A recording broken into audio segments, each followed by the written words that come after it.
আজ কয়েকদিন গরমের পর আজ একটু নিঃশ্বাস পেয়েছি, কারণ আজ আমাদের এখানে একটু বৃষ্টি হয়েছে। তাহলে বন্ধুরা, প্রথমেই বলি সবাইকে গুড মর্নিং। সবাই কেমন আছেন? আশা করছি সবাই ভালোই আছেন, আমরাও বেশ আছি।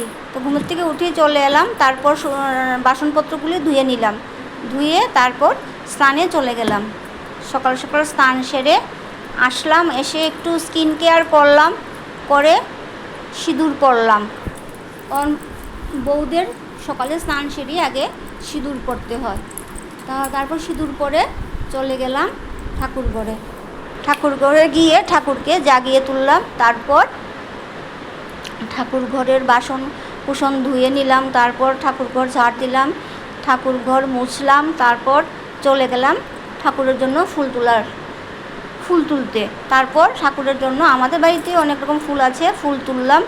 ফুল তুলে এসে তারপর চলে গেলাম, ফুল তুলে এসেই ঠাকুরকে একটু ভোগ নিবেদন করলাম, করে পুজো সেরে তারপর চলে গেলাম রান্নাঘরে। তারপর আজ রান্না কী করছি দেখুন। আজ করছি টমেটো আলু দিয়ে ডিমের অমলেট করে তরকারি।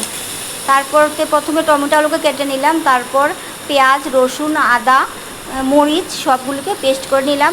তারপর তেল গরম হলে এর মধ্যে সব পেস্টগুলি দিয়ে দিলাম, একে একে মশলাগুলো দিলাম, ধনিয়া গুঁড়ো, জিরে গুঁড়ো আর মরিচ, শুকনো লঙ্কা গুঁড়ো আর লবণ দিয়ে এটাকে সাতলানো হয়ে গেলে তারপর এতে দিয়ে দিলাম ভেজে রাখা টমেটো আর আলুগুলো। আর ডিমের অমলেটটা আমি আগেই করে নিয়ে রেখেছি। তারপর এটাকে তরকারিটা একটু সাতলানো হয়ে গেলে তারপর এতে জল দিয়ে দিলাম। জল দিয়ে জলটা যখন ফুটে এলো তখন তার মধ্যে ভেজে রাখা অমলেটগুলো দিয়ে দিলাম, দিয়ে ঢেকে রাখলাম। ঢেকে 5-10 মিনিট পরেই দেখুন রেডি হয়ে গেল আমার এই টমেটো আলু দিয়ে ডিমের অমলেটের ঝোল। তা আপনাদের কেমন লাগলো জানাবেন। টাটা।